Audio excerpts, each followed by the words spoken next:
ലോക്സഭാ തെരഞ്ഞെടുപ്പിന് മുന്നോടിയായി രാഷ്ട്രീയ കേരളത്തിൽ രാഷ്ട്രീയപരമായും സാമുദായികപരമായും ഉടലെടുത്ത ഏറ്റവും പ്രധാനപ്പെട്ട വിഷയമായിരുന്നു ലീഗും സമസ്തയും തമ്മിലുള്ള പോര്.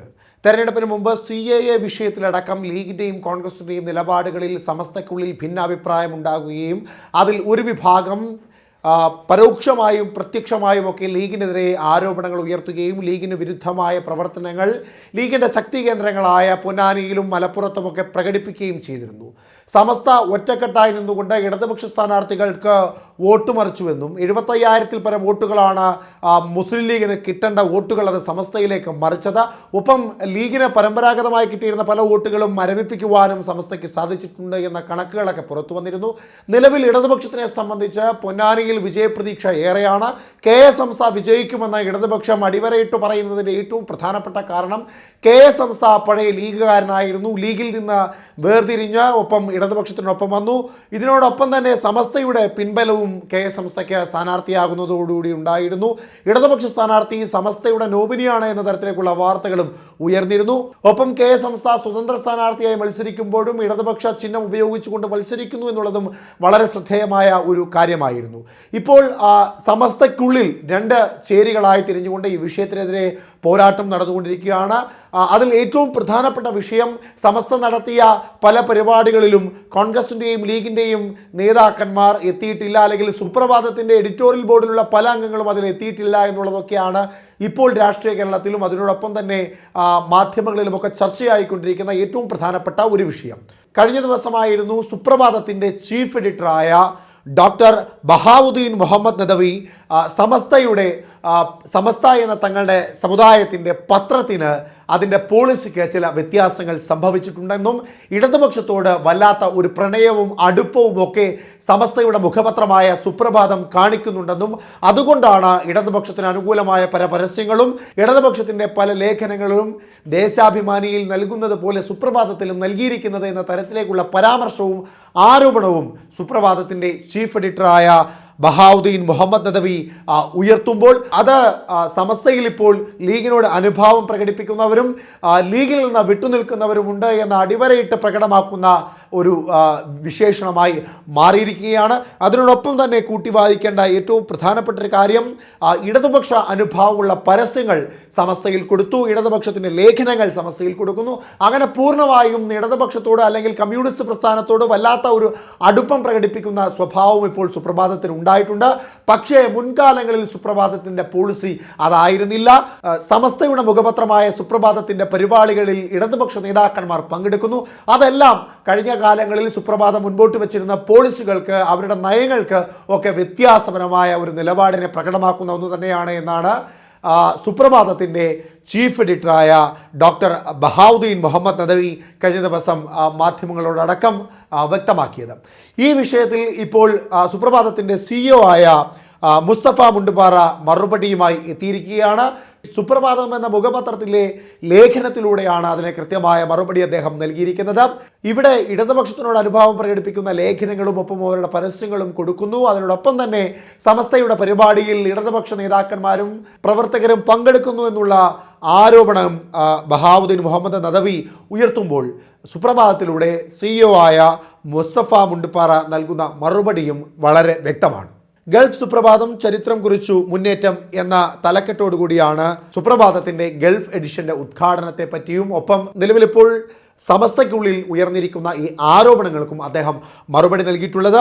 ആരംഭകാലത്തുണ്ടായിരുന്ന സുപ്രഭാതത്തിൻ്റെ പോളിസിയിൽ വലിയ മാറ്റം സംഭവിച്ചിരിക്കുന്നു എന്നുള്ളതാണ് ഏറ്റവും ആദ്യം ചീഫ് എഡിറ്ററായ ഡോക്ടർ ബഹാവുദ്ദീൻ മുഹമ്മദ് നദവി ഉയർത്തുന്ന ഏറ്റവും പ്രധാനപ്പെട്ട ആരോപണം.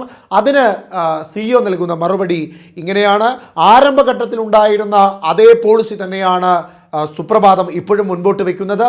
അതിൽ നിന്ന് ഒരു അണുവിട പോലും മാറിയിട്ടില്ല. ഒപ്പം യാതൊരു മാറ്റവും അതിൽ വരുത്തിയിട്ടുമില്ല. പാണക്കാട് ഹൈദരലി ശിഹാബ് അലി തങ്ങളും കോട്ടുമല ബാപ്പു മുസ്ലിയാരും മുൻപോട്ട് വെച്ച പോളിസിയാണ് സമസ്തക്കുള്ളത്. ആ പോളിസിയെ യാതൊരു രാഷ്ട്രീയ പ്രേരണയുടെ പുറത്തോ അല്ലെങ്കിൽ ആരെങ്കിലും ഏതെങ്കിലും തരത്തിലുള്ള ആവശ്യങ്ങൾ ഉന്നയിച്ചതിൻ്റെ പുറത്തോ മാറ്റിയിട്ടില്ല. എങ്ങനെയായിരുന്നു സമസ്തയുടെ മുഖപത്രമായ സുപ്രഭാതത്തിൻ്റെ പോളിസി ഉണ്ടായിരുന്നത്? ആ പോളിസിയെ അങ്ങനെ തന്നെയാണ് നിലനിർത്തുന്നത് എന്ന് അദ്ദേഹം ആ ലേഖനത്തിൽ വ്യക്തമായി പറയുന്നു.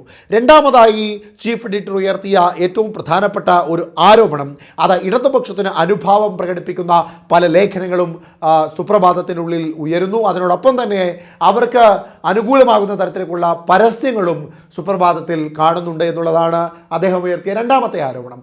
അതിൽ CEO നൽകുന്ന മറുപടി ഇങ്ങനെയാണ്: സുപ്രഭാതത്തിൻ്റെ തുടക്കം മുതലേ ആക്ഷേപങ്ങളും പരിഹാസങ്ങളും കേട്ട് തന്നെയാണ് ഈ പത്രം മുൻപോട്ട് വന്നത്. ഇപ്പോഴും അത് അങ്ങനെ തന്നെയാണ്. അതിനെയൊക്കെ അതിജീവിച്ച് മുൻപോട്ട് പോയിട്ടേ ഉള്ളൂ സുപ്രഭാതം എന്ന് അദ്ദേഹം പറയുന്നു. അതുപോലെ തന്നെ തദ്ദേശ സ്വയംഭരണ തെരഞ്ഞെടുപ്പുകളിലും നിയമസഭാ തെരഞ്ഞെടുപ്പുകളിലുമൊക്കെ കഴിഞ്ഞ കാലങ്ങളിൽ ഇടതുപക്ഷത്തിൻ്റെയും വലതുപക്ഷത്തിൻ്റെയും, അതായത് UDFൻ്റെയും LDFൻ്റെയും ഒക്കെ പരസ്യങ്ങൾ കൊടുത്തിട്ടുള്ള ചരിത്രം സുപ്രഭാതത്തിനുണ്ടായിരുന്നു. അന്നൊന്നുമില്ലാത്ത ഒരു കോളിളക്കം എന്തുകൊണ്ട് ഇപ്പോൾ ഉണ്ടാകുന്നു എന്ന ചോദ്യവും അതിനോടൊപ്പം തന്നെ അദ്ദേഹം ഉയർത്തുന്നു. കൂടാതെ അവിടെ മറ്റൊരു പ്രധാനപ്പെട്ട കാര്യം, സുപ്രഭാതം ഇതിനു മുമ്പ് തദ്ദേശ സ്വയംഭരണ സ്ഥാപനങ്ങൾക്കും അതുപോലെ തന്നെ LDFൻ്റെ പരസ്യങ്ങൾക്കും മുൻഗണന നൽകിയിട്ടുണ്ടെന്ന് അദ്ദേഹം വ്യക്തമാക്കുന്നു. സുപ്രഭാതത്തിൻ്റെ ഗൾഫ് എഡിഷൻ ചടങ്ങിൽ പങ്കെടുക്കണം എന്ന് ആവശ്യപ്പെട്ടുകൊണ്ട് പാണക്കാട് സാദിഖ് അലി ശിഹാബ് അലി തങ്ങളെയും ഒപ്പം PK കുഞ്ഞാലിക്കുട്ടിയെയും ക്ഷണിച്ചിരുന്നതാണ് സമസ്ത. പക്ഷേ അവിടെ പങ്കെടുത്തത് ടൂറിസം വകുപ്പ് മന്ത്രിയും പൊതുമരാമത്ത് വകുപ്പ് മന്ത്രിയുമായ മുഹമ്മദ് റിയാസ് ആണെന്നും അദ്ദേഹത്തെ തക്ബീർ ധ്വനികൾ ഉയർത്തിക്കൊണ്ട് തന്നെയാണ് സ്വീകരിച്ചതെന്നും അവർ വ്യക്തമാക്കുന്നു. ഇതാദ്യമായല്ല ഇടതുപക്ഷത്തിൻ്റെ നേതാക്കന്മാർ സുപ്രഭാതത്തിൻ്റെ ഒരു പരിപാടിയിൽ പങ്കെടുക്കുന്നത്. ഇതിനു മുമ്പും നിരവധി പേർ ഇത്തരത്തിൽ സുപ്രഭാതത്തിൻ്റെ പല പരിപാടികളിലും എഡിഷൻ ഉദ്ഘാടന ചടങ്ങിലടക്കം പങ്കെടുത്തിട്ടുണ്ട് എന്ന് അദ്ദേഹം വ്യക്തമാക്കുന്നു. നേരത്തെ കോടിയേരി ബാലകൃഷ്ണനും ശ്രീരാമകൃഷ്ണൻ അടക്കമുള്ള ഇടതുപക്ഷ സഖാക്കന്മാരെല്ലാം ഇത്തരത്തിൽ സമസ്തയുടെ പരിപാടിയിൽ അല്ലെങ്കിൽ സുപ്രഭാതത്തിൻ്റെ എഡിഷൻ ഉദ്ഘാടന ചടങ്ങുകളിലുമൊക്കെ പങ്കെടുത്തിട്ടുണ്ട്. അപ്പോൾ ഇത് താൽക്കാലികപരമായൊരു രാഷ്ട്രീയ വേർതിരിവുണ്ടാക്കുവാൻ വേണ്ടി ഉണ്ടാക്കിയിട്ടുള്ള ചില ആരോപണങ്ങളാണ്. സമസ്ത എക്കാലത്തും സുപ്രഭാതത്തെ മുൻപോട്ട് കൊണ്ടുപോയിരുന്ന ഒരു രീതിയുണ്ട്, ആ ഒരു പോളിസിയുണ്ട്. ആ ഒരു പോളിസിയെ അങ്ങനെ തന്നെ ചേർത്ത് നിർത്തിക്കൊണ്ട് ഇടതുപക്ഷത്തിൻ്റെയും UDFൻ്റെയും ഒക്കെ പരസ്യങ്ങളും വാർത്തകളും കൊടുത്തുകൊണ്ട് തന്നെ മുൻപോട്ട് പോകുന്നു. അതിൽ യാതൊരു വ്യത്യാസവും നാളിതുവരെ സമസ്ത അല്ലെങ്കിൽ സമസ്തയുടെ മുഖപത്രമായ സുപ്രഭാതവും കാട്ടിയിട്ടില്ല എന്ന് അദ്ദേഹം വ്യക്തമാക്കുകയാണ് തൻ്റെ ലേഖനത്തിലൂടെ.